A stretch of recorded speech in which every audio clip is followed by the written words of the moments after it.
Nova Almeida atualizada. Atos 17, verso 24.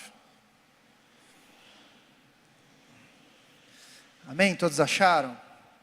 Diz assim: o Deus que fez o mundo e tudo que nele existe, sendo Ele Senhor do céu e da terra, não habita em santuários feitos por mãos humanas, nem é servido por mãos humanas como se precisasse de alguma coisa, pois Ele mesmo é quem todos dá a vida, respiração e tudo mais.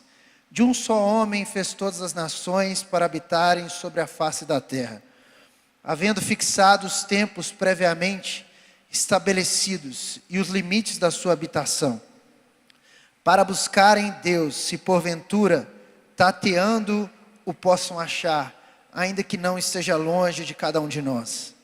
Verso 28, pois nele vivemos, nos movemos e existimos.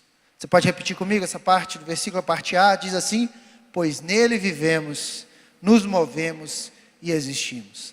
Feche seus olhos. Senhor, sou grato a Ti por esse dia, pela Tua misericórdia. Sou grato porque Tu és bom, Senhor. Sou grato porque o Senhor nos dá a oportunidade de estar na Tua casa, louvar o Teu nome, falar da Tua mensagem, Deus. E nessa noite quero Te pedir que o Senhor toque em cada coração que me ouve aqui nesse lugar, Senhor. Cada coração, cada alma, cada vida, cada espírito, cada fôlego de vida aqui que seja em adoração ao Senhor, Pai. Obrigado por esse dia, obrigado pela sua oportunidade. Em nome de Jesus, amém. Pode se assentar.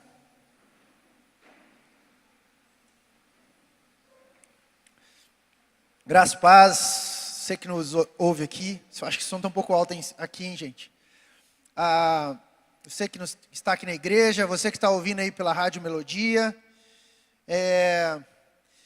Você também que nos ouve pelo YouTube, sejam bem-vindos à Casa do Senhor, Ponte Jovem. Estamos muito felizes de estarmos aqui com vocês. Hoje eu vou trazer essa palavra sobre o tema, pois nele vivemos, nos movemos e existimos. Vivemos, movemos e existimos. Deus tem falado comigo grandemente nos últimos dias. Eu acho que Deus tem trago um tempo para nós de buscar a face do Senhor. Acho que abaixou demais, hein? De buscar a face do Senhor, e um tempo que nós temos aprendido de Deus mais sobre Ele. Todo tempo é tempo para aprender sobre Deus, basicamente assim. Às vezes a gente condiciona, Lívia, Deus a algumas fases da vida. Sou jovem, então daqui a pouco eu vou aprender mais sobre Deus. Tem muita coisa para experimentar. Tem uma filosofia por aí que diz, se você não experimentar, você não sabe escolher. Não sei se já deparou com isso, mas para mim é a coisa, perdão da palavra, mais idiota que existe. Como se, para eu saber que eu vou morrer pulando do abismo, eu tenho que pular. Faz sentido? Mas isso eu tenho ouvido ultimamente. Poxa, mas você nunca experimentou? Como é que você sabe que é o certo? Já parou para pensar que a gente é questionado por isso? Às vezes você está, sei lá, jovem, é muito questionado isso na área sexual. Você é virgem, que coisa de careta. Você nunca experimentou, como é que você vai casar com alguém que você nunca experimentou? E tem pessoas que viram para você e falam assim, já que você nunca experimentou nada, tudo para você é bom. Porque existe uma filosofia no mundo que é do tipo, se você não experimenta, você não sabe escolher. Isso é ignorância. Porque ninguém precisa pular de um abismo para saber que vai morrer. Não é, Caleb? Faz sentido? Você vai pular do abismo e vai morrer. Você vai se drogar, isso vai te fazer mal. Você vai pegar um carro, sair a 180 por hora, vai correr um risco de um acidente. Vai ser multado. Você não vai estudar, vai chegar um momento que vai dar problema. Você vai desobedecer seus pais. É a lei da vida. Mas nós somos questionados por isso. E nós somos levados a momentos em que nós pensamos, poxa Deus, qual o destino que eu tenho tomado? Por que isso? E às vezes nós questionamos, muitas vezes, quando dá errado. Quando dá errado alguma coisa na nossa vida, fala, poxa Deus, mas eu estou te seguindo. Por que está dando errado?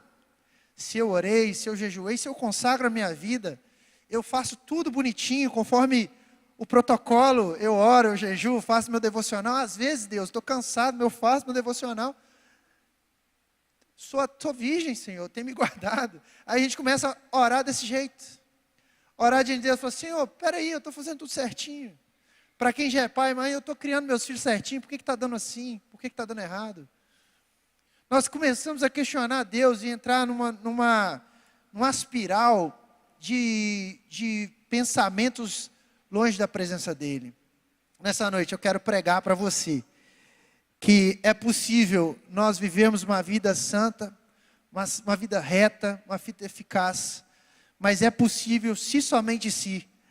Isso é condicional para os dois lados. Eu aprendi isso lá na álgebra linear. Se somente se. Estou chique.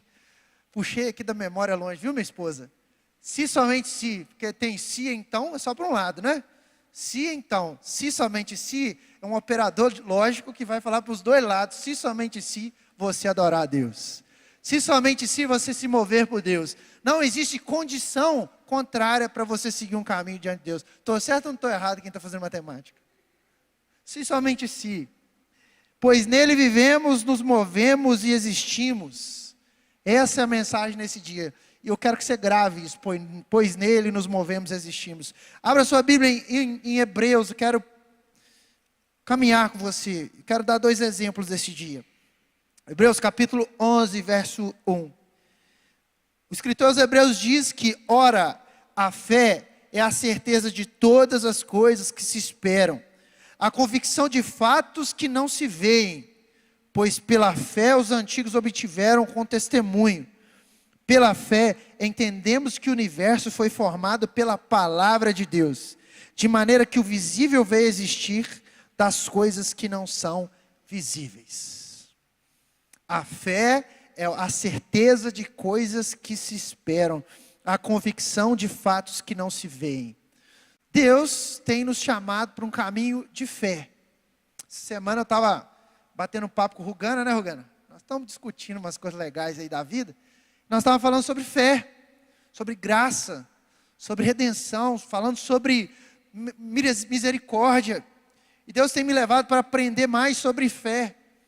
Porque às vezes nós caminhamos, Lucas, falamos que somos fiéis, que seguimos a Cristo, somos aqueles que acreditam em Deus, mas muitas vezes nós questionamos o próprio ato da fé. Quantos momentos da nossa vida que a gente está caminhando, seguindo, mas nós nos questionamos. O escritor Hebreus, no capítulo 11, antes de dar exemplos grandiosos de homens de fé, que é a galeria dos heróis da fé, ele vai dizer que pela fé nós entendemos, ou seja, nós colocamos um filtro para que a gente possa caminhar, pois nele nos movemos e existimos. É impossível eu e você tomarmos decisões práticas da nossa vida sem nós colocarmos o óculos da fé. É impossível, né? Eu estava conversando com o Rugano esses dias, fala sobre a graça de Deus. É meio estranho, né? É estranho de conceber a graça. Tem gente que até vai para a hipergraça, porque Deus me ama e se Ele me ama, uma vez salvo, salvo para sempre, estou aqui, acabou, fechou. Mas essa pessoa, ela esquece de entender que a graça, ela precisa de algo para ser alcançada. E o que é esse algo? Fé. É impossível você acreditar em Deus, acreditar que existe graça sem ter fé. O passo básico de quem acredita é ter fé. Não é fé no time de futebol. Botafogo já vai perder o campeonato. E eu estou cantando essa pedra desde o início. É um absurdo o Botafogo ganhar o campeonato. Nós estamos nos fins dos tempos. Quem é botafoguense? Ninguém, né? Só Caleb. É um absurdo. Está vendo, Caleb? Estou te dizendo que a sua fé no Botafogo não vai dar certo. A minha no Corinthians já foi, tem tempo. Esse tipo de fé não é a fé em Cristo. Não é a fé da loteria, não é a fé da roleta russa. É a fé naquele que é, naquele que fez o universo, naquele que de fato concebeu todas as coisas. Em maratonas, normalmente, você tem a Blue Line, a linha azul, que é onde a tropa de elite corre, na Blue Line. Que você vai ter tem uma cidade grande, pega Nova York, teve esses dias a Maratona Nova York, eles marcam a cidade inteira com a linha de onde vai passar os maratonistas. E ali tem toda uma infraestrutura para que esse maratonista passe. Imagina, você fazer uma maratona em Nova York, uma cidade metrópole, com muitas pessoas, você tem que fechar 42 quilômetros, uma infraestrutura enorme naquela cidade para que corredores passem por aquela linha azul e saibam que está chegando no final.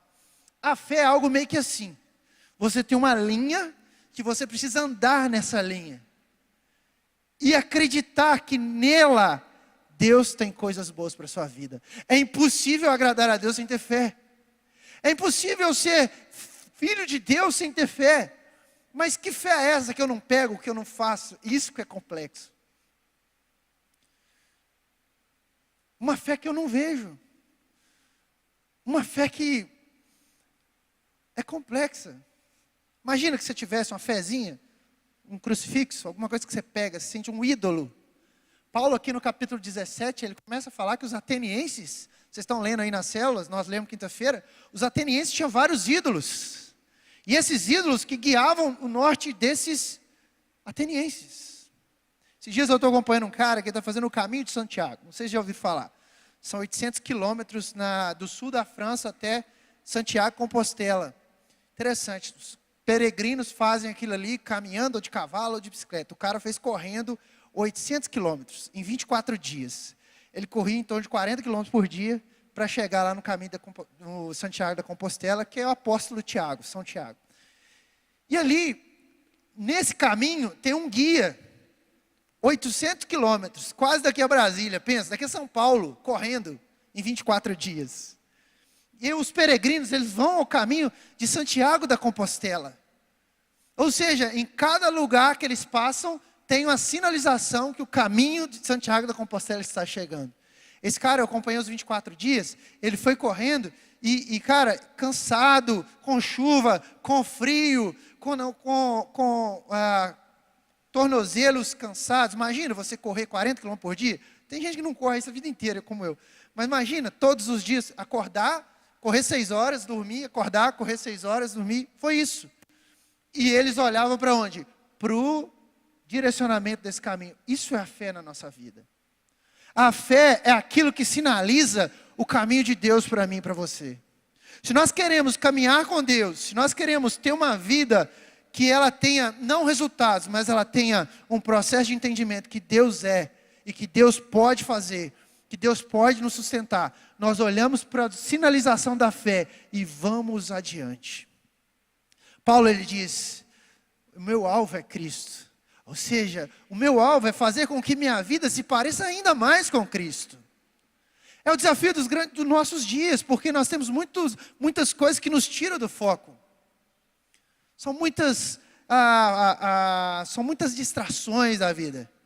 E eu quero trazer 2 exemplos para você nessa noite, para nós refletirmos sobre essa fé que nós estamos tendo. Abra sua Bíblia lá no Gênesis, capítulo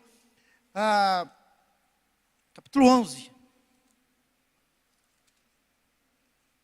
Quero falar do primeiro grupo de pessoas que eles condicionaram a sua orientação de modo errado. São aquelas pessoas que construíram a Torre de Babel.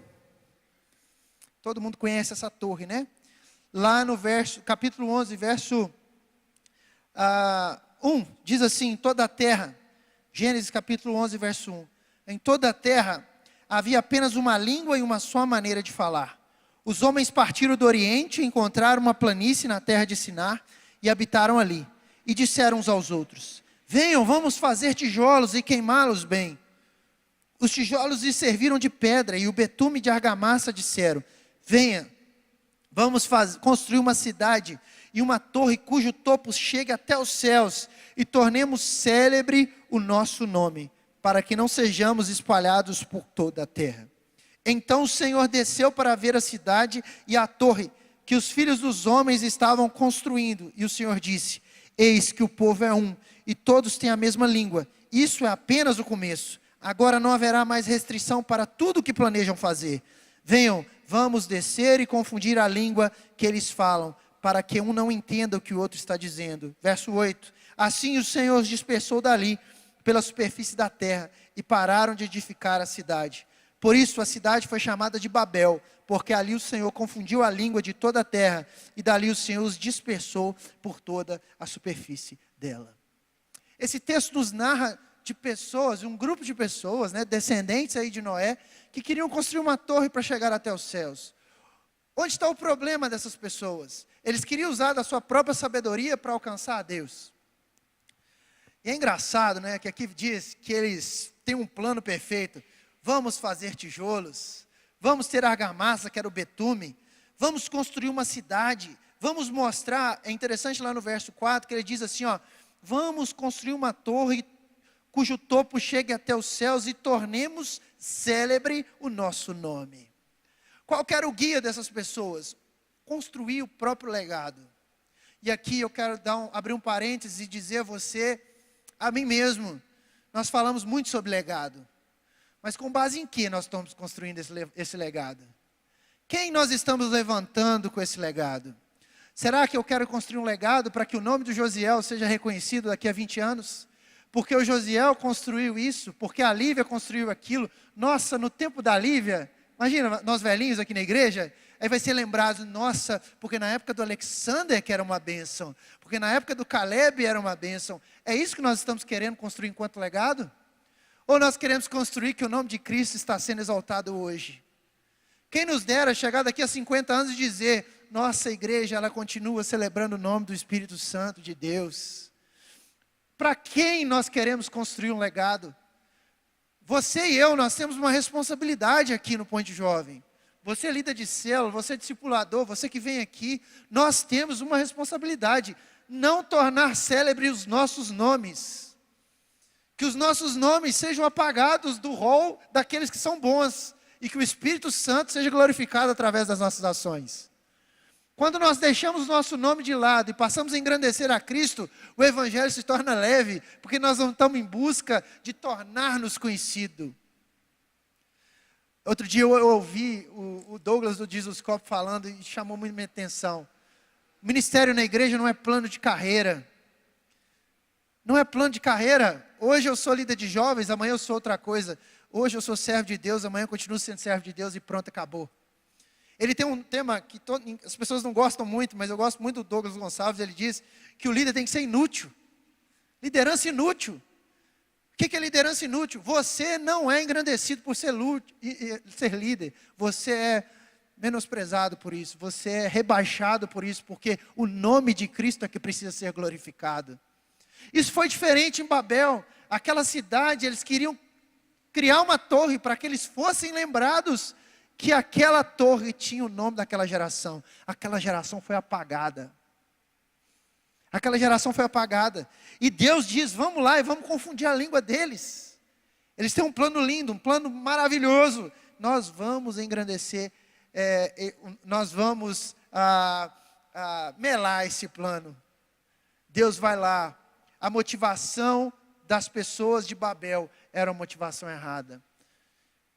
E eu faço a pergunta para você, qual é a sua motivação hoje diante de Deus, com o seu ministério? Qual é a sua motivação com aquilo que você ora? Será que nós estamos querendo ser reconhecidos? Será? Para pensar. O mundo tudo faz por reconhecimento. Tudo é assim. O Alexandre é melhor nisso, Yannick é bom naquilo. Tudo nós caminhamos para fazer ídolos. Nosso corpo é um ídolo. Nossa carreira é um ídolo. A nossa família é um ídolo. Tudo é ídolo. E nós ficamos suscetíveis aos ídolos, porque quando acaba os idólatras do ídolo, a gente fica chateado. Eu não sei se incomoda vocês, mas tem me incomodado tanto, que a gente vive uma geração dentro da igreja em busca de ídolos. Ídolos gospel. Essa semana ficou muito, evidência aquela cantora, a Priscila Alcântara, que ela mudou o nome dela. Mas até eu compartilhei lá nos meninos e tal. Mas eu fiquei pensando, por que todo mundo se decepciona com ela? Porque ela é um ídolo. Se tornou um ídolo da geração. Se ela quer mudar ou não, é problema dela. Jesus continua sendo o mesmo Jesus. Será que nós temos consumido aquilo que é de Deus para melhorar nossa performance? Será que eu escuto um pastor? Será que eu faço meu devocional para eu ser melhor? Ou será que eu faço meu devocional para nele existir e nele não me envolver? Será que se trata de quem quando eu sento, quando eu ajoelho para orar? De quem se trata quando eu vou cantar? De quem se trata quando eu vou me apresentar? Para quem se trata quando eu prego essa Bíblia, essa mensagem que eu estou dizendo para vocês? É para mim engrandecer ou para tentar mostrar para vocês que é Deus que precisa existir dentro de nós? É sobre Jesus, é sobre Ele, não é sobre mim, sobre você. Até quando nós vamos caminhar errando nos nossos próprios estribos ou nos nossos próprios planos? Até quando nós vamos olhar para a Bíblia, executar o que a Bíblia diz, para que nós sejamos lá na frente reconhecidos, que seja quebrado isso em nome de Jesus, e nós passamos a ser aqueles que não são reconhecidos pelo nome, mas por Cristo que existe em nós. Eu não quero amanhã ter esse peso sobre mim. Eu não quero subir ao púlpito, toda vez subir ao púlpito, ter que dar uma mensagem maravilhosa. Eu não quero subir no púlpito, tocar, ter que sempre acertar. Eu quero existir em Deus. É por isso que tantas pessoas na casa do Senhor estão desestimuladas e tristes, porque elas não conseguem alcançar o nível de santidade que aqueles que dizem que têm. Quero trazer um consolo para a sua vida. A Bíblia diz que quando Samuel foi ungir os filhos de Davi, um rei, Samuel olhou para os filhos mais velhos de Jessé, os filhos de Jessé. Olhou para os filhos de Jessé, os maiores, bonitos, fortes, que tinham aparências de rei. O Espírito Santo diz, Deus disse a Samuel, não é esses, porque eu não olho a aparência, eu olho aquilo que está dentro do coração. Deus ungiu Davi, Samuel ungiu Davi, que estava por detrás das malhadas, sujo, com cheiro de ovelha. Com cheiro de ovelha, já foi no pasto, não tem cheiro bom. Não tem jasmim, tem um cheiro horroroso. O pessoal está até querendo orar no monte, misericórdia, vamos ajustar isso. Mas assim, não é legal o cheiro, mas Davi estava lá. Ah, mas Davi, nossa, eu tenho que ser o primeiro da fila para Deus me olhar. Não, continue cuidando de ovelhas, continue por detrás da malhada, continue amassando trigo, continue fazendo as suas coisas, porque o chamado de Deus para nós não é para que nós sejamos engrandecidos, mas para que Ele seja engrandecido. Quantas vezes nós estamos nas nossas células, por detrás das malhadas, todas as segundas, todas as quartas, estamos lá nas nossas casas, ninguém vê, tudo invisível, mas o Espírito Santo está ali olhando para você e para mim. O Espírito Santo está olhando tudo que nós estamos fazendo. Nós precisamos alinhar a nossa expectativa em Deus. Qual é a nossa expectativa em Deus? Vou te dar um exemplo. Abraão. Só vira a página. Verso 12 de Gênesis. O Senhor disse a Abraão, capítulo 12 de Gênesis. O Senhor disse a Abraão, saia da tua terra, da tua parentela e da casa do seu pai e vá para a terra que lhe mostrarei. Farei de você uma grande nação e o abençoarei. E engrandecerei o seu nome. Seja uma bênção. Abençoarei aqueles que o abençoarem e amaldiçoarei aquele que o amaldiçoar. Em você serão benditas todas as famílias da terra. Deus chega diante de Abraão, dá para ele uma ordem. Abraão, sai da tua terra, sai da tua parentela, vai para um lugar que eu não vou te mostrar. Seria do tipo, sai de Viçosa, larga a sua família, siga. Vou te dar um exemplo. Você está aí com essa faculdade bonitinha, né? Tudo certinho, os planos tudo bonitinho. Deus fala, vai. Como você reagiria? Isso é bonito, gente? Eu pensaria, com o que eu vou me sustentar? Eu tenho 3 filhos, tenho emprego bom. Como assim, Deus? Não é de Deus, não. É ou não é? O profeta aí está endemoniado. Está repreendido em nome de Jesus. Aí bate o pé. Usa termos gospel para expulsar a Deus. sai da tua terra, sai da tua parentela, carrega essa tralha toda, vai para onde eu vou te mostrar. O que Abraão fez? Ficou? Abraão errou, mas nisso aí não errou não. Pegou a tralha dele, pegou os primos, ele não largou a parentela, né? Levou luta na vida dele. Mas foi embora, não foi assim? Deus, Ele tem um chamado para nós. E esse chamado, ele implica em acreditar que Ele está cuidando de nós. Hoje eu ouvi uma mensagem, até compartilhei lá com os meninos, que muitas vezes a gente ora para Deus nos livrar do mal, para Deus não deixar as coisas acontecerem com a gente. Não é a nossa oração, nos livra do mal, está no Pai Nosso. Eu oro isso todos os dias, Deus protege meus filhos, faz isso, faz aquilo. Mas tem hora que Deus deixa acontecer, não é assim? E aí você fica assim, meu Deus, e agora? Como é que eu vou resolver o problema?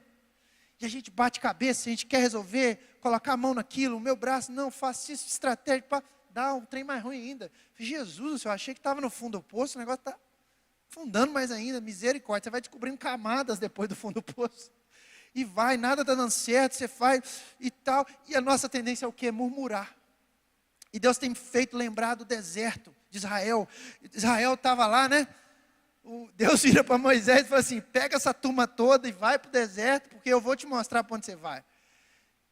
E Moisés pega a turma e vai, milhões de pessoas, né? Vamos sair do Egito, porque Deus mandou sair do Egito. Moisés é o libertador do Egito. Manda as pragas, Faraó libera, aquela confusão toda que a gente lê na Bíblia. E Deus começa a mostrar para Moisés que ele ia cuidar do pessoal. Só que era coisa muito absurda. Do tipo olhar para o mar e Deus falar, marcha, está repreendido. Que coragem. É muito lindo de hoje ficar vendo aqui essa distância toda de milhares de anos, né? Nossa, Moisés não teve fé. Haha. Pedro foi pisar nas águas, bobão, olha lá, fala mal de Pedro. Duvido que alguém tinha coragem. Sei lá, eu não teria não, velho. Meio do mar, você já pegou um barquinho, foi no mar, no meio do oceano assim? Deus me livre, o pessoal gosta de ir para a praia, né? Pula daqueles barquinhos. Para mim, aqueles pezinhos assim, é bom para tubarão pegar. Tenho medo daquilo. Parece isca. O povo adora. Uma vez que eu fui com a minha esposa, ela falou assim, vamos pular, amor. Eu falei, não faz isso não, menina. Não faz. Pulamos, eu fiquei lá morrendo de medo. Tubarão pegar, tem muito peixe ali dentro. Lembro de Jonas, né? Vai que eu estou fora. Deus olha para Moisés e fala, diga ao povo que marcha. Mas Moisés, ai Senhor, como é que eu vou marchar diante dessas águas? O que você tem na sua mão? Tem um pedaço de madeira? Bota isso aí no meio da água. Ah, pelo amor de Deus, está de sacanagem comigo. Bota imagina um controle remoto. Vida de milagre só vive quem confia em Deus, gente. Vida de milagre só vive quem deixa. Né? Tem a canção que o Vinícius gosta, deixa eu trabalhar do meu jeito. Deixa, pentecostal. Deixa Deus trabalhar do jeito dele. Às vezes a gente quer dizer, Deus, ó, tudo bem, eu quero viver um milagre, mas tem que ser assim, tem que seguir meu plano de carreira, minha família é aqui, eu estudei essa profissão, então eu tenho que exercer isso aqui, assim, assado. Deus está lá de cima só pensando, vou confundir a língua dele, porque não está entendendo nada. E aí a gente cai no deserto, cai numa luta, e Deus está provendo o que a gente precisa, a gente está murmurando. Mas eu vou te dizer, você vai para o deserto, você vai enfrentar dificuldade como Abraão enfrentou, como Moisés entrou, mas nunca vai faltar a provisão de Deus no deserto. Nunca vai faltar. Nunca vai faltar a mão de Deus, a nuvem que te protege. Ah, Josiel, mas o que é isso? Chama fé. Talvez nós não vamos ter aquilo que nós queremos. Talvez Deus não vai nos dar o livramento. Talvez Deus não vai nos dar o escape. Talvez Deus não vai acabar com o problema rápido. Mas eu tenho certeza que no meio do problema, Deus vai dar o seu sustento todos os dias. Amém? Deus vai te sustentar. Deus vai me sustentar. Deus vai nos tornar um caminho longo com Ele. No deserto tinha nuvem, no deserto tinha comida, no deserto tinha sapato que não desgastava, no deserto tinha provisão de Deus para Abraão. Com todas as falhas de Abraão que tiveram, começando a levar Ló com ele. Deus fez dele bendita todas as nações. Isaac, Jacó, Israel. A partir da vida de Abraão, Deus nos fez aqui filhos dele. E aí eu quero te levar novamente lá para o livro de Hebreus. Livro de Hebreus, capítulo 11.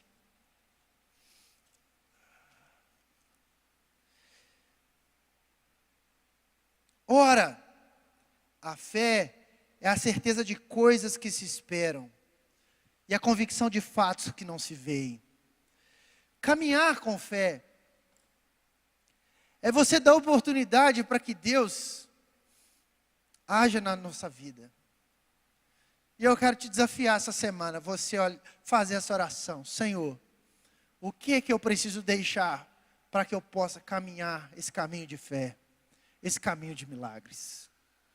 O que pode estar te impedindo de acessar o reino de Deus, de acessar uma vida espiritual, a provisão de Deus pode ser a sua falta de fé. Mas, ora Deus, eu vou para a igreja.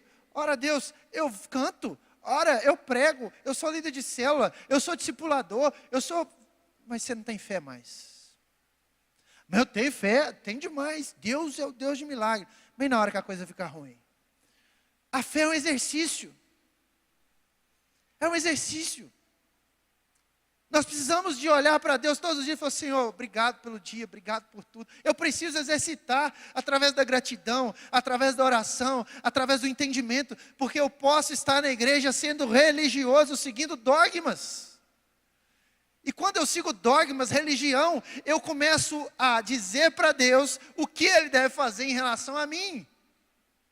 Em vez de eu deixar Deus, Senhor, para com isso, o Senhor está viajando aí. Foi isso que o pessoal de Babel fez. Vou construir uma torre aqui, cara, eu tenho inteligência, eu tenho sabedoria, eu sei o que eu faço. Eu sei o que eu vou construir, eu sou engenheiro, eu tenho aqui gente que entende, mas Deus, Ele nos chama para um caminho de devoção, um caminho de simplicidade, um caminho de entendimento que Ele é o nosso cuidador, pois nele nos movemos e existimos. Para que eu possa existir, eu preciso de Deus. Para que eu possa me mover, eu preciso de Deus. E nessa noite eu quero te desafiar a olhar para dentro de si essa semana e perguntar, Senhor, o que tem de ídolo em mim que impede de eu fazer esse caminho com o Senhor de milagres, de fé? Esse caminho que Abraão fez, né? Lá no capítulo 11, verso 8, diz, pela fé, Abraão, quando chamado, obedeceu, a fim de ir para um lugar que devia receber como herança. E partiu sem saber para onde ia. Sem saber para onde vai. Isso é conflituoso para mim e para você. Um caminho sem saber para onde vai. Um caminho que você, Yasmin, precisa simplesmente entregar. É muito difícil. A religião não vai te levar. Irmão, jovem, não siga aqui por religião. Se você vem pelo dogma, recomece. Paulo, quando ele diz, pois nele existimos, pois nele vivemos. Paulo está dizendo, eu vou passar por situações que eu não quero. Eu vou viver coisas que eu não preciso. Mas eu vivo em Deus. Caminhar pela fé, viver pela fé, é você entender que Deus tem um caminho no meio do deserto. E que nem sempre é um caminho que você acha que é bom. Mas é um caminho que para Deus é bom. A Bíblia diz que para Deus não é impossível. A Bíblia diz que os planos de Deus, eles são perfeitos para mim e para você. Mas Ele não diz que os planos dele são os nossos planos. Ele diz que os planos dele são diferentes dos nossos. Então pode ser que você está batendo cabeça tanto tempo. Pode ser que você está se esforçando demais. Você está querendo resolver pelo seu mérito, pela sua disciplina. O reino de Deus não é acessado por disciplina. Ele é acessado por fé. Você pode ser um cara que faz seu devocional. Eu conheço gente que lê a Bíblia e não tem fé. Eu conheço gente muito disciplinada que não tem fé. Mas eu conheço gente que decidiu entregar sua vida a Jesus, converter dos seus caminhos e caminhar para esse lugar que ele não sabe, mas que ele tem a certeza que Deus está lá, dando provisão, dando cuidado, dando amor, dando afeto, dando carinho, dando conforto. Você vai enfrentar os seus problemas sabendo que Deus é com você. Nós aqui não podemos te prometer vida boa. Não. Se alguém subir aqui e dizer, ó, você vai ter uma vida boa, maravilhosa. Nós estamos mentindo um bocadinho, né? Eu posso te dar uma vida na presença de Deus. O que nós oferecemos para você, o que Deus oferece para mim, para você na Bíblia inteira, é provisão, cuidado, carinho. Na hora da morte, Ele vai estar lá. Na hora da alegria, Ele vai estar lá. Na hora da celebração, Ele vai estar lá. E para isso Ele nos instruiu a viver em comunidade, viver juntos, nos alegrando, confortando uns aos outros, porque os tempos são duros, os tempos são difíceis, e se a gente não enxergar isso pelo óculos da fé, nós não vamos caminhar. Nós não vamos seguir, porque a vida é dura. Você vai olhar para os jornais e falar, Jesus do céu, quero te convidar a olhar para a palavra de Deus. Quero te convidar a olhar pela fé. Olhar e entender que Deus, Ele é poderoso. Eu quero te convidar a olhar para a fé e dizer, Senhor, eu vou me mover pelo Senhor. Eu vou existir pelo Senhor. Os meus planos são teus. A minha vida é tua. Para onde eu for, eu quero colocar o Senhor em primeiro lugar na minha vida. Eu quero colocar. Nós vivemos uma geração pós-pandemia que a maior doença é a ansiedade, é a depressão, é o sofrimento antecipado, é a compulsão que é gerada através disso. Eu sou um cara que defende você ir no psicólogo, que você defende a procurar, a igreja precisa defender isso, mas a igreja não pode se calar em dizer que nós temos o Deus dos deuses para nos amparar. Você pode sim um psicólogo, você pode sim procurar e deve, mas antes de tudo, coloque a sua vida diante do Espírito Santo, ore, clame, fala, Senhor, mude a minha história. Não adianta, o psicólogo não vai mudar a sua história, não vai. O médico não vai mudar a sua história, mas o Deus dos deuses tem o poder de mudar a sua história. Ah, Senhor, minha vida é angustiada demais. Aí, chega lá no psicólogo, aí passa um pouquinho, o psicólogo fala, ó, deu hora, semana que vem você volta. Deus nunca vai dizer para você, acabou o seu tempo. Deus vai dizer, chora nos meus pés. E Deus vai dizer, o Espírito do Senhor, Ele geme por você, Ele ora por você, com gemidos inexprimíveis. O Espírito pode te consolar, pode trazer paz no seu coração. Então busque ao Senhor com fé. Eu quero te desafiar.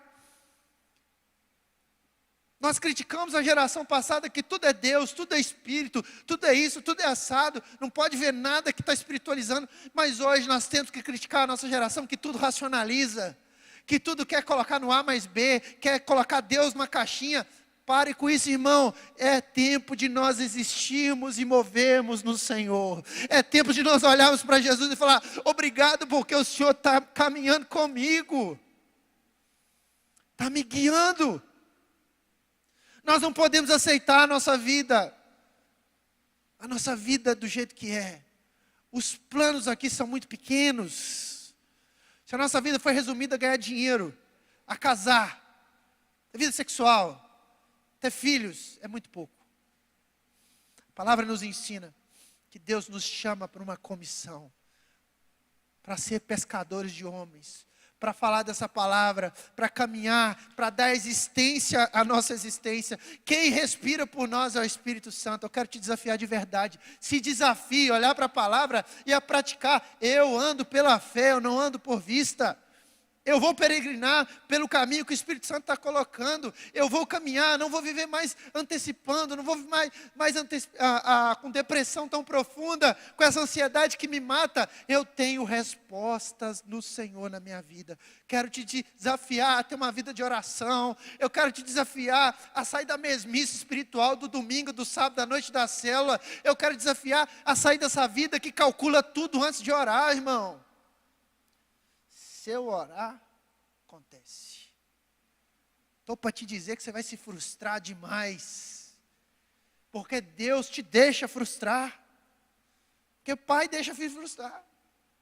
Não posso te dar tudo. Não posso. E Deus quer que nós passemos por isso. Mas a luta está demais. A luta está demais, eu não estou aguentando. Vai aguentar, vai suportar, porque o Espírito Santo está com você. Amém?